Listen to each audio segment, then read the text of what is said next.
शरणं प्रपद्ये श्रीरामदूतं शरणं प्रपद्ये।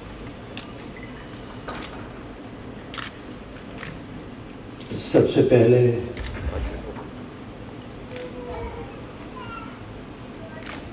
मंच पर विराजित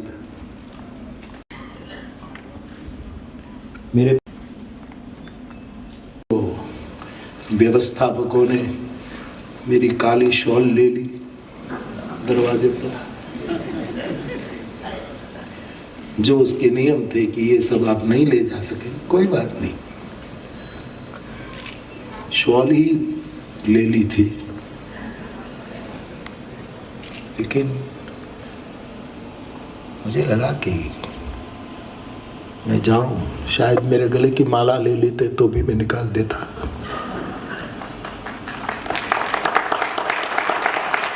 क्योंकि किसी बुद्ध पुरुष को सुनना हो तो अपनी शर्त पर नहीं सुना जाता, अपने आग्रहों के अधीन नहीं सुना जाता। और मैं गया, लेकिन मेरा दुर्भाग्य तो ना कहूं, लेकिन वो सीरीज, वो पूरी प्रवचन श्रृंखला अंग्रेजी में थी।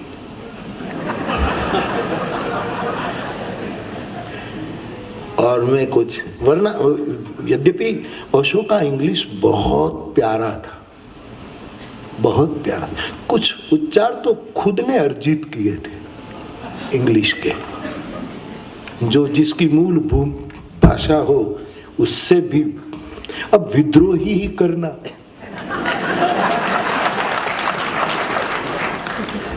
लेकिन मेरे से कोई ओशो के विद्रोह के बारे में कहते हैं, तब मैं एक साधु के नाते बहुत स्पष्ट अभिप्राय देता हूं कि विश्व में जिन लोगों ने विद्रोह किया है और ओशो ने जो विद्रोह किए, जैसे अभी दुष्यंत कुमार को याद किया कि सिर्फ हंगामा खड़ा करना मेरा मकसद नहीं, और ये दुष्यंत कुमार के शब्दों के माध्यम से सत्यवेदांत जी ने कहा कि ओशो जैसा हंगामा किसने खड़ा किया। लेकिन साहब एक वस्तु याद रखे, बुद्ध पुरुष विद्रोही होते हैं, होने चाहिए, लेकिन उस विद्रोह के पीछे किसी के प्रति द्रोह नहीं होता है। ये द्रोह मुक्त विद्रोह था। तो वो अपने ढंग की अंग्रेजी बोलते थे, लेकिन शब्द समझ में ना आए तो क्या चिंता। एक नाद, एक गैबी आवाज जो श्रवण पुट को प्रसन्न कर रही थी, वो आनंद मैंने लूटा। तो 2 बार दर्शन, 2 बार सुनने का अवसर मिला।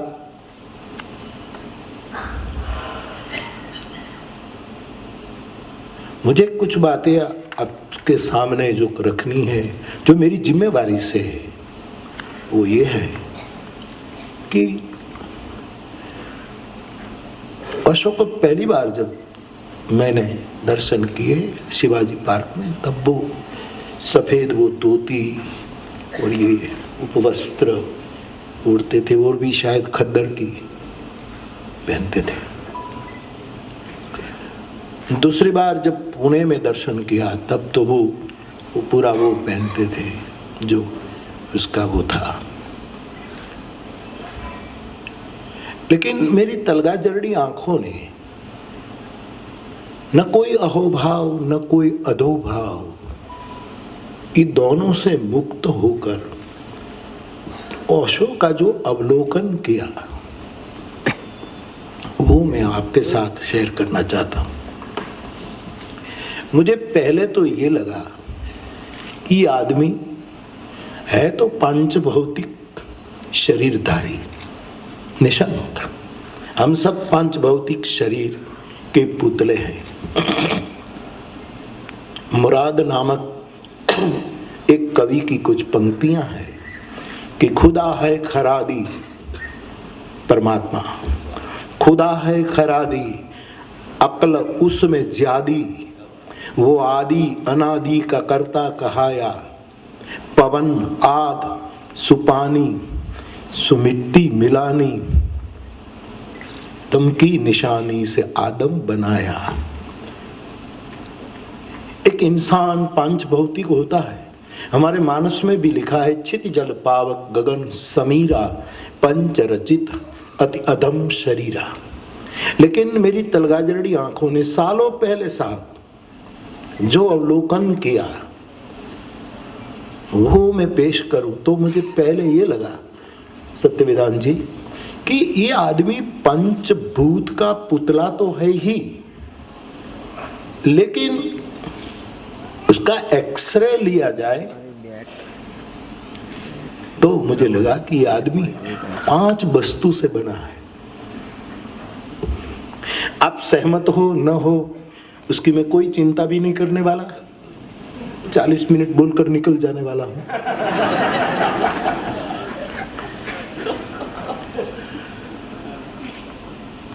मैं उसके बारे में कुछ नहीं जानता था, लेकिन मुझे किशन बिहारी नूर साहब का एक शेर याद आ रहा है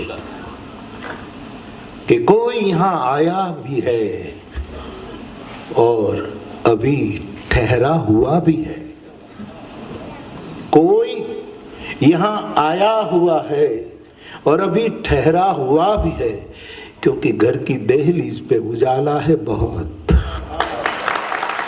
इस विश्व के उम्रे पर, इस विश्व की चौखट पर बहुत उजाला है, इसलिए कहना चाहिए कि कोई आया है और गया नहीं, पास हुआ है।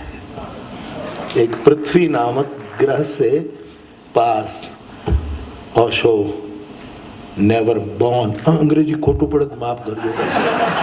हाँ, યુનિવર્સિટીમાં બોલવાનું છે સાહેબ, અને એ પણ મેટ્રિકમાં 3 વખત નાપાસ થયેલા માણસે બોલવાનું છે। अभी सत्यवेदांत जी कह रहे हैं कि ये एक कलयुग नहीं है, ये बहुत अच्छा युग है, लेकिन 3 बार मैट्रिक में फेल हो ऐसे आदमी को यूनिवर्सिटी बुलाए तो इससे बड़ा कलयुग कौन हो सकता है। लेकिन मैं 100% सहमत हूं कि रामचरितमानस में 500, 450, 500 साल पहले ऑलरेडी गोस्वामी जी ने लिखा है कि कलयुग सम युग आन नहीं, कलयुग के समान कोई दूसरा ऐसा युग नहीं है जो नर कर विश्वास। अभी तो कलयुग केवल कली है, पूरा खिला कहां है। ओशो ने उसको सींचा है। ओशो की आंतरिक ऊर्जा और बहिर उजास के कारण ये कली विकसित हुई है और अभी और विकसित होने वाली है। तो कलयुग को बुरा मत कहे, वो अभी कली है, खुल रही है। टैगोर की बोली में गुलाब की फूल की एक एक पंखुड़ी खुल जाए, पूर्ण रूपेण खुल जाए, उसी को कहते हैं निर्वाण। तो Osho never born never die.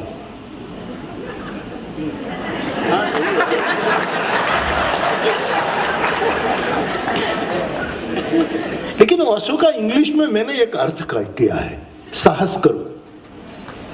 Osho के बारे में कहा जाता है कि जिस पर अस्तित्व ने फूल बरसाए हैं, ओशो वो भाषा का बहुत पुरातन अथवा तो वो शब्द है, ऐसा जो मैंने पढ़ा है, सुना है ओशो। लेकिन मुरारी बापू को अपनी जिम्मेवारी से ओशो शब्द का यदि अर्थ करना है, ओशो शब्द ब्रह्म का यदि अर्थ करना है, नॉट शब्द, not word only,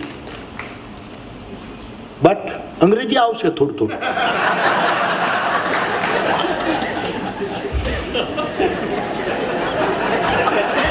please Dakshesh भाई मुझे प्लीज स्पेलिंग बताइए। ओवन का स्पेलिंग क्या होता है? ओवन, OWN, अपना ओवन, ठीक है। साइलेंट का स्पेलिंग मैं परीक्षा नहीं ले रहा हूं। साइलेंट, ठीक है। साइलेंट एस से शुरू होता है ना, ठीक है। हैप्पीनेस का अथवा होलीनेस का स्पेलिंग एस से शुरू होता है। फिर ओवन का पहला अक्षर। मुरारी बापू मानता है कि ओशो का अर्थ है ओवन साइलेंट। शास्त्र अर्जित नहीं, परंपरा अर्जित नहीं, वातावरण अर्जित नहीं, प्रयास द्वारा निर्मित किया गया शांति नहीं, मौन नहीं, ओवन साइलेंट, जो आदि अनादि काल से बुद्ध पुरुषों में रहा है। ओ का अर्थ है ओवन, एस का अर्थ है silent, oven silent and oven happiness, oven holiness. संस्कार द्वारा लाया गया पवित्र नहीं, किसी ने कुछ विधि विधान करवाई और अपवित्रो पवित्रो वा सर्वांगतोपि वा ये स्मरेत पुंडरीकाक्षो बाह्याभ्यंतर शुचि।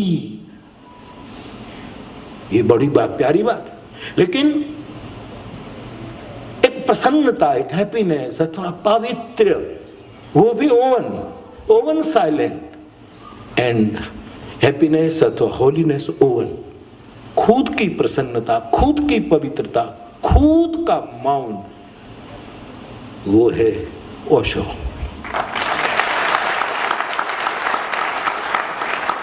સુરેશ દલાલ એવું કહેતા કે કોઈ પણ વક્તાએ પોતાના પ્રવચનમાં 2-3 અંગ્રેજી શબ્દો વચ્ચે વચ્ચે બોલવા, જેથી કરીને સભાગૃહમાં બેઠેલાને લાગે કે માણસ ભણેલો ગણેલો લાગે।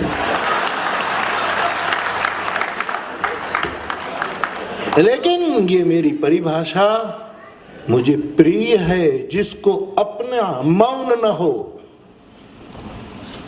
और जिसको अपना पवित्र न हो, वो ओशो अवस्था से बहुत दूर है। तो ऐसे ओशो को मेरी तलगाजरड़ी आंखों से देखना है, उसके प्रति अहोभाव और अधोभाव नहीं, उसको जरूरत नहीं है। कई लोग, मैं छोटा था तब से ओशो के बारे में इधर उधर से सुनता रहा। कई लोग मुझे ओशो के बारे में, हम ओशो को सुनते हैं, अथवा तो जैसे कई लोगों की एक फैशन बन गई थी, हम कृष्णमूर्ति के लिसनर है। एक फैशन, हराम कुछ जाने तो कृष्णमूर्ति। हम जब मैं पढ़ता था, मेरी जेपी पारिक हाई स्कूल में, जिसका मेरे पर बहुत बड़ा योगदान है कि 3 बार मुझे फेल किया है, मैं ऋणी हूँ इस हाई स्कूल का। तो मैं साइकिल पर जाता था, तो मेरे साथ एक मित्र, वो भी, उसको क्रिकेट कमेंट्री, क्रिकेट में कुछ भी समझ न पड़े, लेकिन एक छोटा सा ट्रांजिस्टर, एक हाथ से साइकिल का हैंडल पकड़े, एक हाथ से ट्रांजिस्टर कान पर रखे और कमेंट्री सुने, और मैं साथ साथ होता।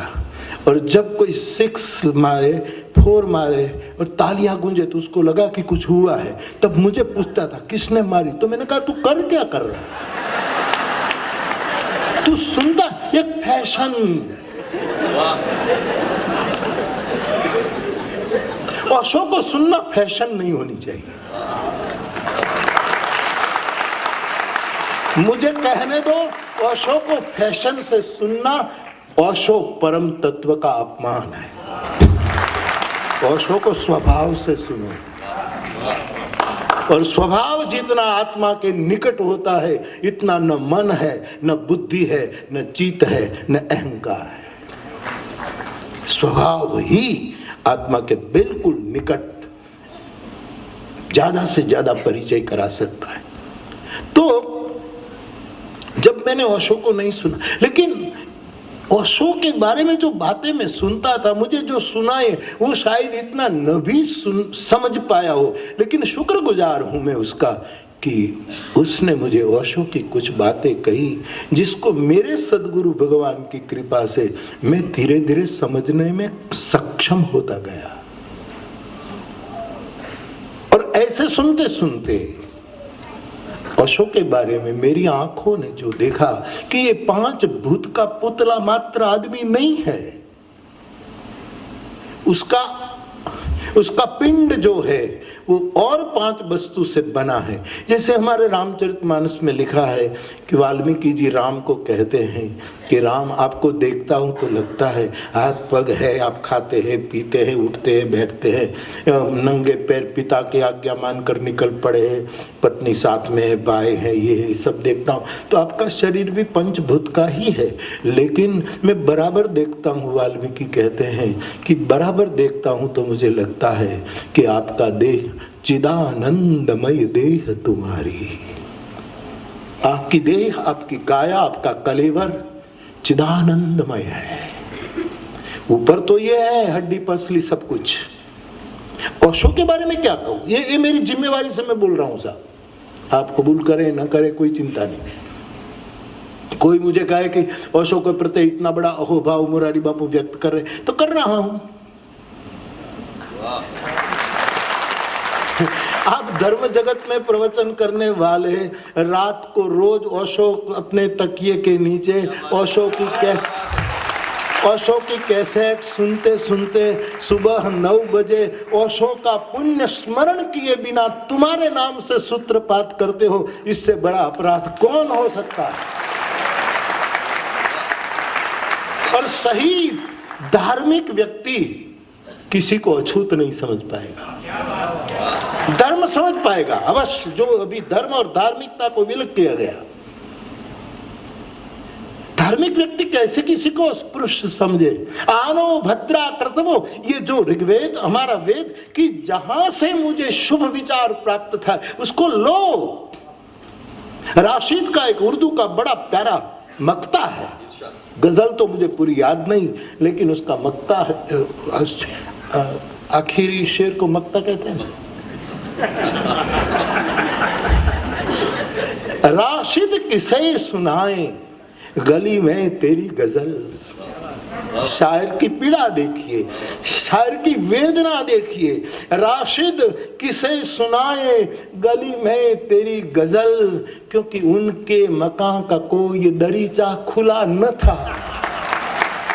मैं तो बंजारा की तरह, बाबुल की तरह, बाबा की तरह गाता निकला, लेकिन उसकी गली में किसी के मकान की एक भी खिड़की खुली नहीं थी। मेरे विचार जाएं तो जाएं कैसे। खिड़कियां खुली रखो साहब सत्य के लिए।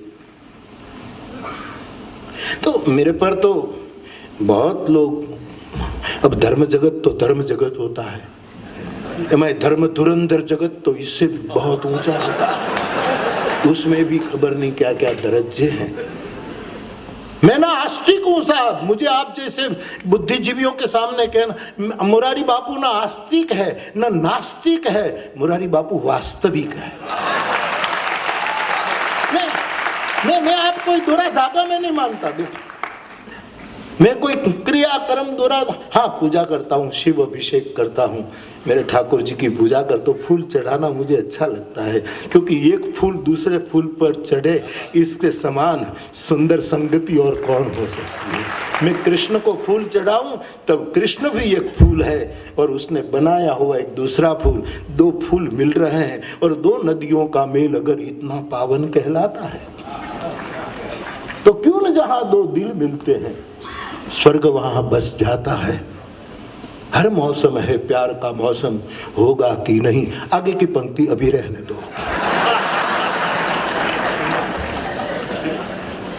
मुझे तो कोई परहेज नहीं, मैं फिल्म का गीत गा लेता हूं मेरी चौपाइयों के साथ। मेरे लिए हर वस्तु चौपाई है। यदि दृष्टि हो तो बाप क्यों अस्पृश्य।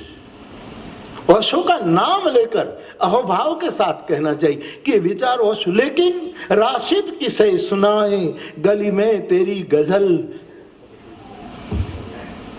उनकी गली में कोई उनके मकान का कोई दरीचा खुला न था, पत्थर सुलग रहे थे, कोई रास्ता न था, हम जिस तरफ चले थे उधर रास्ता नहीं, कोई नक्शपा न था, हम जिस तरफ चले थे वहां कोई रास्ता। तो बाप मुझे इतना ही कहना है। मुझे कितने बजे पूरा करना है? अशोक के बारे में बोलना आनंद आता है साहब, और जो जिस पर बोलने के लिए आनंद आए वो भजन है, वो साधना है। और ऐसे प्रवचन करने के लिए मेरे उपनिषदकार ने हमें सिखाया है, स्वाध्याय प्रवचनाभ्याम न प्रमदितव्यम, उसमें प्रमाद न करो। कथा करो। हाँ, मैंने दक्षेश भाई कहते कि बापू मैंने एक कथा ओशो के ऊपर की है, पूना में की है साहब। थोड़ा धर्म जगत को तकलीफ भी हुई है, लेकिन अब किसी को तकलीफ हो तो हम करें भी क्या, इससे हम क्या कर सकते हैं। लेकिन मैंने की, और मेरा विषय था मानस नृत्य, क्योंकि ओशो नृत्य करता हुआ धर्म की बात लेकर आया था। ओशो मानस नृत्य पर, और मैंने ये पूरी कथा ओशो की समाधि को समर्पित की है। मेरा ये मनोरथ था साहब, और कैंपस कथा का भी योग होगा तो आई विल ट्राई।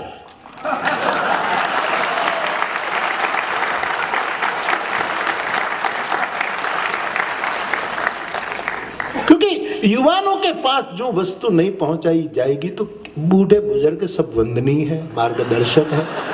यस, मार्गदर्शक है निशंक। हमारे रामायण में जामवंत आम नाखी देवा जेवो नहीं, मार्गदर्शक છે, लेकिन जरूरत है अंगद और हनुमान की,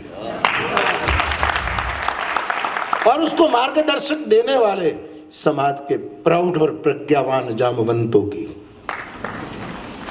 और एक वस्तु याद रखना, उम्र का हिसाब और होता है, बाकी बुद्ध पुरुष कभी बूढ़ा नहीं होता। और जो बूढ़ा होने का अधिकार ही नहीं है बुद्ध पुरुष को, सदगुरु को वृद्ध होने का अधिकार। इसलिए शंकर शिव को हमने कभी वृद्ध नहीं दी, चित्रा न राम को, कृष्ण को। ओशो ने भी उस पर अपना वक्तव्य दिया है। तो शुभ विचार जहां से मिले लेना चाहिए। तकिए के नीचे कैसेट डालकर सुनना, फिर अपने प्रवचनों में वही विचारों डालना बिना नाम लिए, ये तो प्रज्ञा अपराध है। तुकाराम ने एक शब्द यूज किया था, प्रज्ञा अपराध। तो मैं तो खुले में कहता हूं, और मेरा मनोरथ था कि मुझे ओशो पर एक कथा कहनी है। मैं कम से कम उससे जो मैंने कई बार कहा और आपके सामने भी कहा कि ओशो ने इतने सब्जेक्ट पर अपना प्रवचन और अपने विचार प्रस्तुत किए हैं साहब। इनमें से कई सब्जेक्ट के बारे में मुरारी बापू को पता ही नहीं था कि लाओ त्सु कौन है। यस साहब, मैं कबूल कर रहा हूं कि मुझे लाओ त्सु का नाम तक पता नहीं, क्योंकि देहात में जन्मे, जन्म तारीख तक का कोई निर्णय नहीं, मेरी असली जन्म तारीख का निर्णय नहीं। ये तो देहात में दादाजी गए, जिस तारीख को मुझे स्कूल में भर्ती किया लिखवा दिया कि जन्म तारीख भी, ऐसे देहात में पैदा हुए। 25 सितंबर मेरा जन्मदिन नहीं है, पूरी दुनिया में चल रही है 25 सितंबर। अब मैं ओशो की नकल तो नहीं कर सकता कि मुरारी बापू नेवर बॉर्न।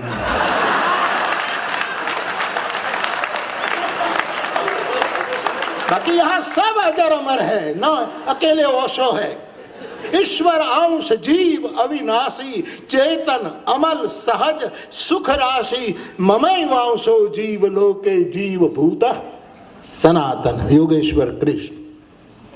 तो जन्म तक का कोई ठिकाना नहीं है यार। ये तो मेरी माँ ने मुझे कहा, मैं माँ को पूछा कि माँ ये जन्मदिन मेरी 25 सितंबर है। बोले नहीं बेटा, ये तो तेरे पिताजी गए तो उसी दिन ये तारीख होगी। मेरी माँ को तारीख में खबर नहीं पड़ती थी कि तारीख चीज क्या है।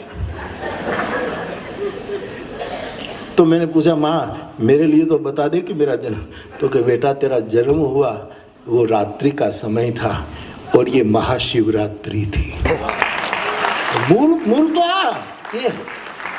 तो मेरे कहने का मतलब आपके सामने ये है बाप कि प्रज्ञा अपराध जहां से शुभ मिला है, और इसमें शर्माने की जरूरत क्या है? ओशो से बातें मिली तो मुझे पता नहीं था लाओ त्सु कौन। कबीर का पता, बुद्ध का पता, महावीर का पता, सुकरात तक का पता, खलील जिब्रान को थोड़ा पढ़ा तो उसका पता, उमर खयाम का पता, जो और जितने भारतीय संत है, मनीषी है, इन सब का पता। लेकिन लाओ त्सु और जो मुझे खबर ही नहीं कि कौन आदमी है। और कई लोगों को ये तो ओशो ने कहा, उसके बाद सब किताब लिखने लगे हैं लाओ त्सु पर। बाकी એને મારી જેમ જ હતું લગભગ। હા, એ કબૂલ નથી કરતા, હું કબૂલ કરું છું આટલો ફરક, કારણ કે ડાયા ને હું ગાંડો, આટલો ફરક। तो बाप, मैंने मेरी आंखों से, आज मेरी आंख 70 साल की है, मैंने 20 साल की मेरी आंख थी तब जो मूल्यांकन किया है, वो कहना चाहता हूं कि ओशो का पिंड मुझे 5 त से बना हुआ दिखा।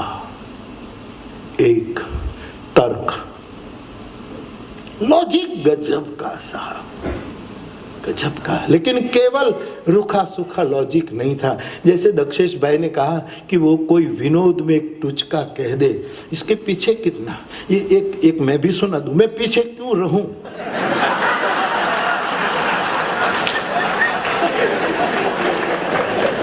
एक विदेश की हीरोइन, विदेश की, એને बॉलीवुड कहवाय कि बॉलीवुड, ये हजी मैंने खबर नहीं। मैंने एक बार पूछा किसी को कि बॉलीवुड ने बॉलीवुड क्या है। गुजराती की मुझे खबर है, गुजराती फिल्म હોય ને એને બધા ઢોલીવુડ કહે, એમાં ઢોલ આવે જ તે, એટલે બધાને ઢોલીવુડ કે હુડ કે, એટલે મને ખબર, બાકી बॉलीवुड खबर नहीं।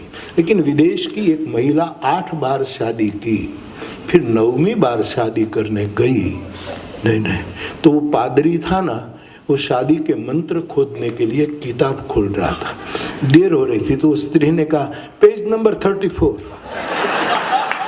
ओशो। गतानुगति हमने शास्त्रों के पेज खोले हैं साहब, आत्मा तो देखी ही नहीं हमने। तो मेरे कहने का मतलब तर्क जो था, उसका लॉजिक जो था, गजब का था साहब, गजब का। और केवल उसको तार्किक कहना ओशो का अपमान है। तर्क के साथ दूसरे उसके पिंड में मुरारी बापू ने जो देखा वो था तत्व, कि आदमी तत्व को पकड़ता था। तर्क, तत्व, तो तीसरा लम्हा, मोमेंट, पल, अथवा तो तक चुकी में जब वो तक, पर्टिकुलर, माफ कर जो अंग्रेजी, जो पल है, जो मोमेंट है, पल में जियो। गंगा सती समटियाळानी, हमारा गामडानी एक जागी हुई महिला, वो अपनी पानबाई से कहती है, यद्यपि शायद उसकी चेतना राजी होगी, लेकिन उसने एक भजन लिखा है, गाया है पानबाई के सामने। एक लिटी गाओ।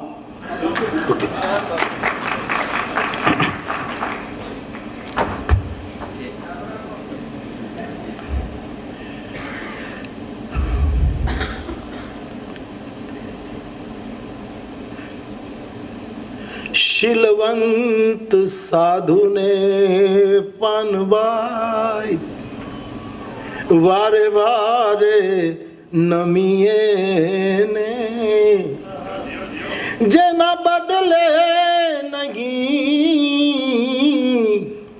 वर्तमान। गंगा सती कहती है कि ऐसे शीलवंत सदगुरु को एक बार नहीं बार बार प्रणाम करो। कौन शीलवंत साधु? कि जिसका वर्तमान न बदले। शब्द तो वर्तमान किताबों में छपा है, लेकिन मेरी चेतना ने गंगा सती से इजाजत ली कि माँ मैं इस मेरे लिए बदले नहीं वर्तमान के बदले में ये गाऊं कि जना बदले नहीं वर्तमान, जो कायम वर्तमान में जिए, पल में जीना, तक को साध लेना। इस आदमी ने जिस समय वो था शरीर से नहीं थे, अब दूसरे रूप में है, उसने तक, ये तक साधु नहीं था, फिर गलत अर्थ मत करना, तक साधु।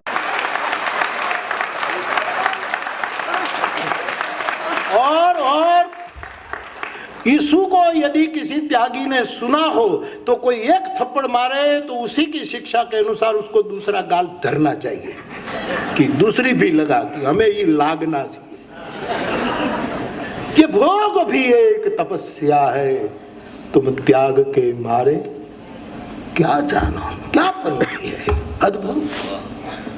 परम भोग बड़ी तपस्या है। ओशो ने सामान्य स्तर के भोगों की बातें नहीं की साहब, ये परम भोग, परम को भोगो। हाँ, शुरुआत पहली सीढ़ी से करनी होती है, ये बात और है, लेकिन परम भोग तो ये तपस्या। तो तर्क, तत्व, पल, तक पकड़ना, तप, और पांचवा ओशो के विग्रह में मैंने जो देखा वो था तंत्र। साहब इतनी तंत्र साधना के प्रकार किसी बुद्ध पुरुष ने दिए थे तो इतना खोलकर हमारे सामने रखा है कि गोरख की तंत्र साधना, शैव तंत्र साधना आदि तंत्र। यद्यपि ओशो में तंत्र की भीषणता नहीं थी, लेकिन जानकारी तो गजब थी। जो उसने विध विध रुचि वालों को, किसी को इस साधना से परम को पाना है, उसी मार्ग से उनके लिए सभी गेट खोल दिए थे इस आदमी ने। तो इन 5 तकार से, अब आप कहेंगे कि आपने तो क्यों लगाड़ा, क्योंकि मैंने पहले कहा कि मेरा तलगा जरड़ी अवलोकन है, और तलगा जरड़ा नो तो હોય છે। મારે જો આવલું કમળનું ક અને ખટારાનું ખ બદલવાનું આવે ને તો એ ત આવે તો હું એમ જ કરી નાખું તલગા જરડાનો ત, એ તો આપણું પોતાનું સારું લાગે। અમારે ત્રાપજકર કવિ દાદાએ એક દોહો લખ્યો કે કબૂતર ઉડ્યું કચ્છથી મુંબઈ આવ્યું જોઈ, એને વાલું ન લાગ્યું કોઈ, વાગડ જેવું વિઠલા। अपनापन, फर्क इतना ही है सयाद, कफस और आशियाने में उसने तेरे तुझे बनाया है, उसे मैंने बनाया है।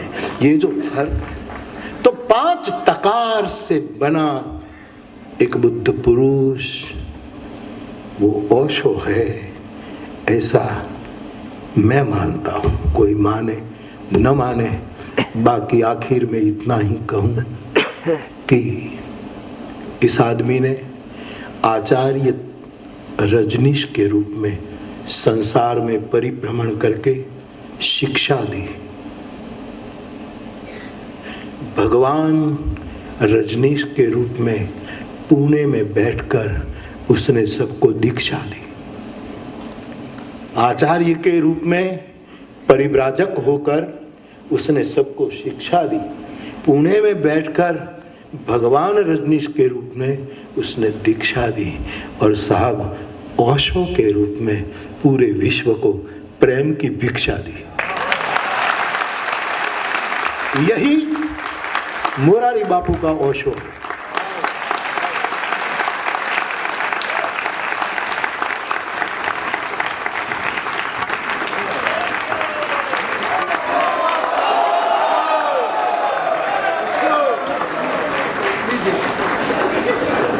સાહેબ દુનિયામાં ઘણી પીઠ હોય છે, ગામડામાં રહ્યા છે ને ખબર છે, એક ખડપીઠ હોય, એક દાણાપીઠ હોય।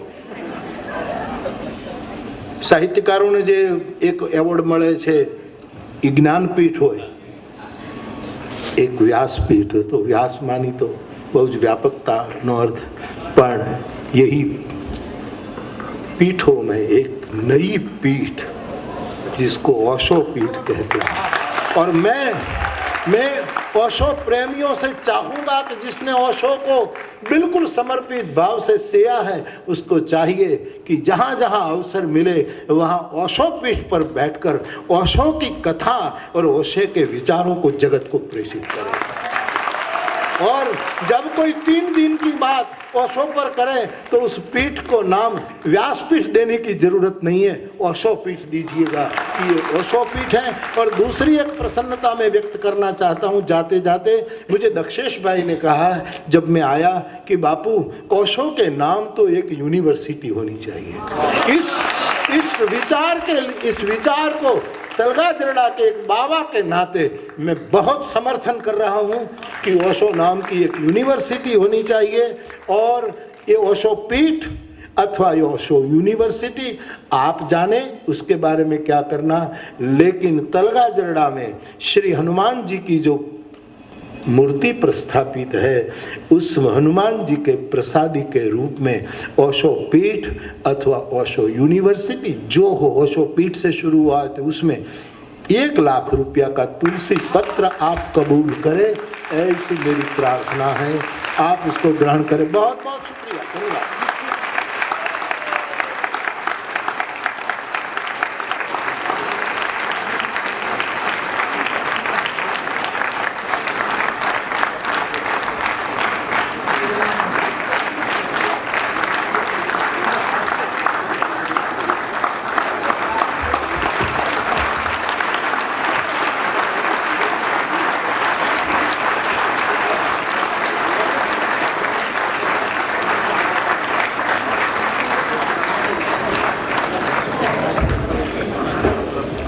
बुद्ध पुरुष के बारे में बोलना कितना आनंदपूर्ण और कितना प्रार्थनापूर्ण होता है वो आज हमने देखा। हम सब ओशो प्रेमी बहुत उत्सुक थे बापू को सुनने के लिए। और एक प्रेस कॉन्फ्रेंस में तो ठाकर साहब ने कहा था, आज भी बोले, एक बावो बीजा बाव विશે શું કહે છે મારે સાંભળવું છે। He was very much excited.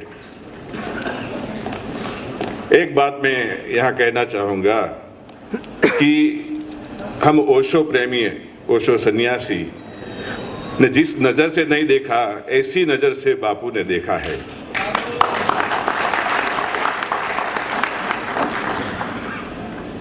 और ओशो की बायोग्राफी में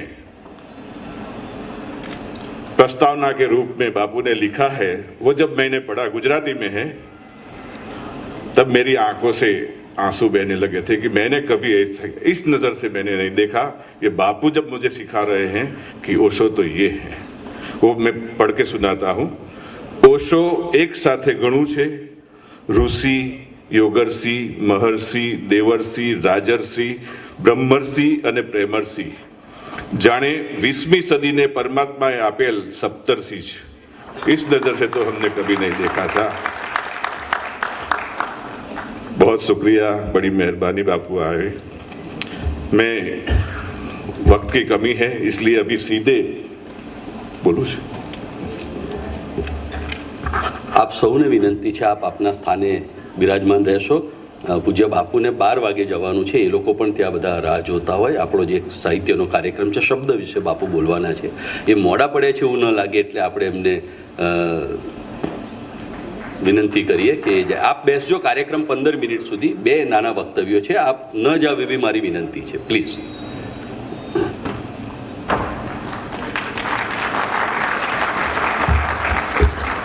वक्त की कमी है, मैं सीधे हमारे अतिथि फिल्मी लेखक कमलेश पांडे जी को आमंत्रित करता हूं कि ओशो के बारे में कुछ कहें।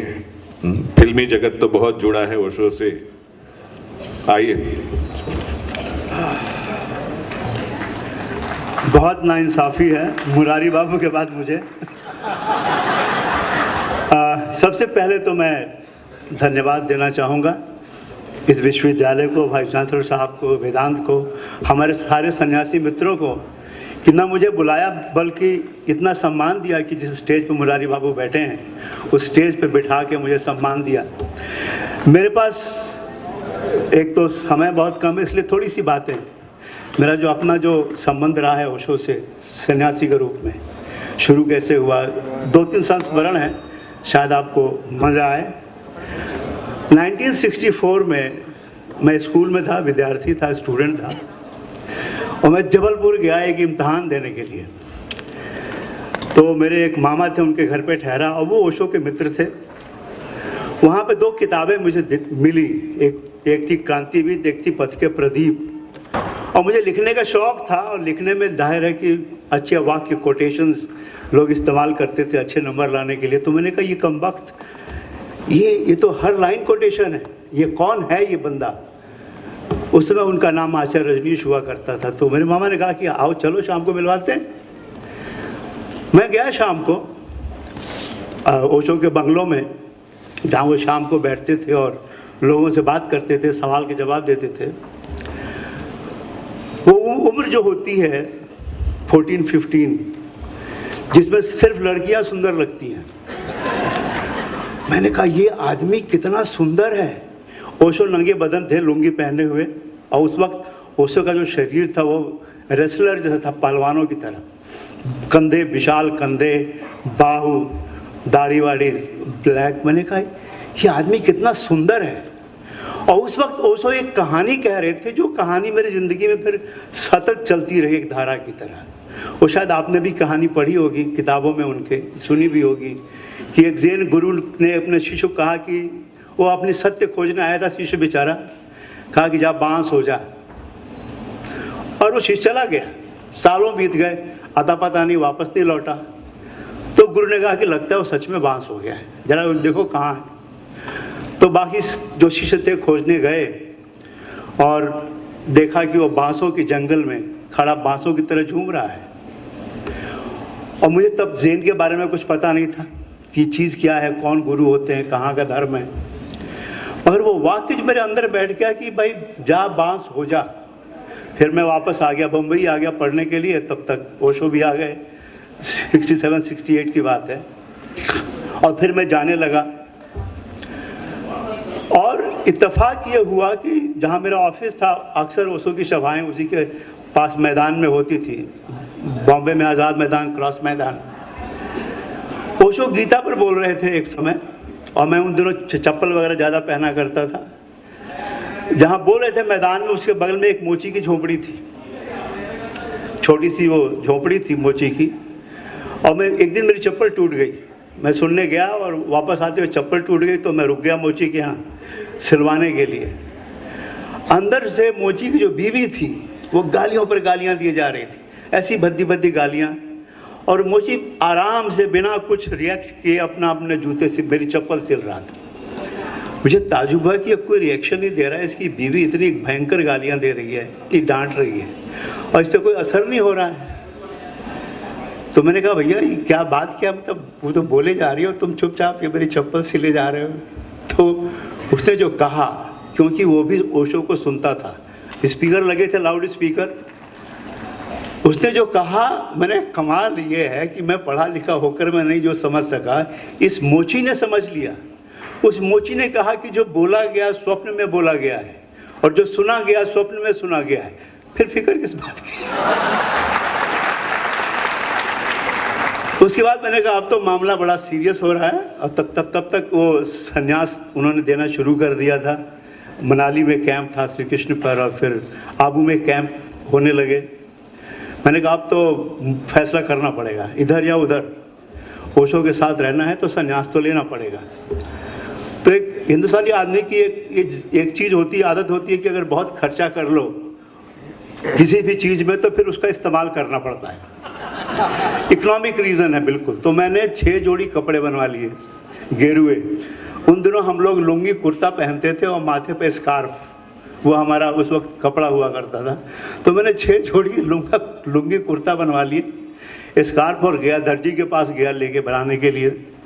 बेचारा दर्जी उदास हो गया कि क्या हो गया आपको, कोई हादसा हो गया, कोई अफेयर था, टूट गया लड़की से, या घर में बहुत डांट पड़ गई, क्या प्रॉब्लम क्या हो गई, आप ये संन्यास ले रहे हैं, दुनिया छोड़ के जा रहे हैं। मैंने कहा दुनिया छोड़ के नहीं जा रहा हूँ, मैं ऑफिस जा रहा हूँ। अच्छा हाँ, मैंने कहा हाँ, हमें तो हमारे गुरु ने बोला है ऑफिस जाओ, सिनेमा घर जाओ, कहीं भी जाओ, गिरे हुए कपड़े मारा तो रहनी चाहिए। शराब घर जाओ, वहाँ भी बैठो। तो फिर वो उसको भी उत्सुकता हुई, वो भी, मैं बेचारा मुसलमान था, वो भी सुनने लगा। बाद में उसने भी संन्यास लिया। मगर वो जो समय था, शायद आपके बहुत से लोगों के साथ पता नहीं होगा वो समय क्या था। अर्ली 70s का जो समय था, ओशो का सन्यासी होना बहुत खतरे का काम था। मुझे याद है हम लोग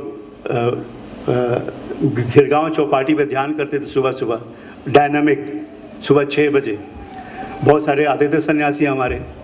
और एक संगठना है जो वहाँ है बम्बई में, सब लोग जानते होंगे, हिंदू संगठना है। वो लोग आके पत्थर मारते थे, हम पे पत्थर मार देते। तो 1-2 दिन तो हमने बर्दाश्त किया, किसी तरह की ध्यान तो करना है। फिर हम लोग ओशो के पास गए कि अब क्या करें, हम तो ध्यान करते हैं, उधर वो लोग आके पत्थर मारते हैं। तो ओशो ने कहा वो ध्यान ही किया जो पत्थर से हार जाए। तुम लोग ध्यान करते रहो। वही बात हुई, हम लोग ध्यान करते रहे और एक दिन वो पत्थर बंद हो गए। बल्कि उसमें से कुछ लोग जो पत्थर मारने वाले थे, वो लोग उत्सुक हो गए, बाकायदा उन्होंने ओशो को सुनना शुरू किया। और उसके बाद जो एक यात्रा शुरू हुई ओशो के साथ, उसके बारे में कुछ कहना बड़ा मुश्किल है और कुछ कहे बिना रहा भी नहीं जाता। और जो मेरा अपना अनुभव रहा है ओशो के सन्यासी की तरह, भी 41-42 साल करीब हो गए, कि अब तो हाल ये है कि ओशो को खाता हूँ, ओशो को पीता हूँ, ओशो को ओढ़ता हूँ, ओशो को बिछाता हूँ, ओशो में सांस लेता हूँ, ओशो में सोता हूँ, ओशो में जागता हूँ। अब उसके सिवा कुछ बचा नहीं है। ठीक है, बाहर एक जिंदगी है, काम है, परिवार है, सब कुछ है, मगर एक अंतर्धारा, एक नदी है अंदर जो ओशो है, और वो नदी लगातार बहती रहती है। आप जहाँ भी हैं, जो कर रहे हैं, एक डुबकी लगी जाती है बीच बीच में। तो अब ओशो के बारे में इतना सब लोगों ने बोला है, वेदांत ने, मुरारी बापू ने, सब ने, और कुछ बोलने की मुझे कोई ज़रूरत नहीं है। मेरा अपना एक अनुभव था, वो थोड़ा सा मैंने शेयर किया। मतलब जहाँ तक खतरे की बातें बताऊँ आपको, बड़ी मज़ेदार घटना है। मैं ऑफिस में गया गिरो कपड़ा पहन के।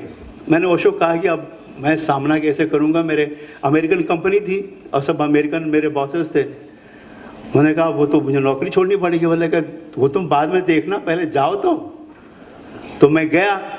1-2 दिन तो किसी ने कुछ नहीं कहा। उनको लगा कि शायद मैं तब विज्ञापन व्यवसाय में हुआ करता था, तो उन्हें कि मैं शायद मॉडलिंग कर रहा हूँ, मैं गिरियो कपड़े में मॉडलिंग कर रहा हूँ। तो 1-2 दिन उन्होंने झेला मुझे। जब हफ्ते भर निकल गए तो लोगों की बात तो सीरियस है, ये क्या चक्कर है। तो मेरे बॉस ने बुलाया मुझे, जॉन गेनर नाम था उसका, अमेरिकन। ये क्या है? मैंने कहा मैंने संन्यास लिया है, मेरे कपड़े हैं, मेरे गुरु ने बोला ये पहनना है तो पहन रहा हूँ, ये सब नहीं चलेगा। मैंने कहा क्यों नहीं चलेगा? काम मैं करता हूँ कि मेरे कपड़े करते हैं, और मेरे काम में कुछ कमी है तो बताओ मुझे। और जब मुझे आपके कपड़ों से इतराज़ नहीं तो आपको मेरे कपड़ों से क्यों इतराज़ होना चाहिए? मैं कुछ भी पहनूँ। और फिर उसने कुछ नहीं कहा। फिर मैं अपना वैसे ही काम करता रहा। रास्ते पे निकलना मुश्किल था हम लोगों को, क्योंकि रास्ते में लड़कियां छेड़ने लगती थी, मर्दों की तो बात छोड़ो। उस समय एक फिल्म आई थी मनोज कुमार की, सन्यासी या कुछ नाम था, उसमें बड़ा मशहूर गाना था, चल सन्यासी मंदिर में। तो मैं एक दिन आ रहा था तो 3 लड़कियां जा रही, तो उन्होंने गाना शुरू कर दिया, चल सन्यासी मंदिर में। मैंने कहा मैडम मैं तो मंदिर नहीं आता, मैं तो सिनेमा देखने जा रहा हूँ, आपको चलना हो तो आओ। तो वो बड़े, मतलब वो जो दिन थे वो हमारे लिए तो संघर्ष था, मुकाबला था, अपने घर के अंदर, अपने माँ बाप के खिलाफ, अपने परिवार के खिलाफ। सब लोग आग बबूला हो गए थे, वो एक आग थी। और इसीलिए ओशो ने कहा कि तो कपड़े को रंग दिए हैं, ये आग का रंग है, तुमको इस आग में उतरना है बदलने के लिए। और क्या बदलाव हुआ, कितना हुआ, वो तो अलग बात है, वो एक लंबी बात हो जाएगी। अभी अंत में सिर्फ यही कहना चाहूँगा कि शायद जल्दी ही वो समय आएगा इस मुल्क में कि हिंदुस्तान का इतिहास जो है लिखा जाएगा कि ओशो के पहले और ओशो के बाद। हिंदुस्तान को यह फैसला करना होगा कि ओशो के पहले हिंदुस्तान क्या था और ओशो के बाद क्या हुआ। धन्यवाद।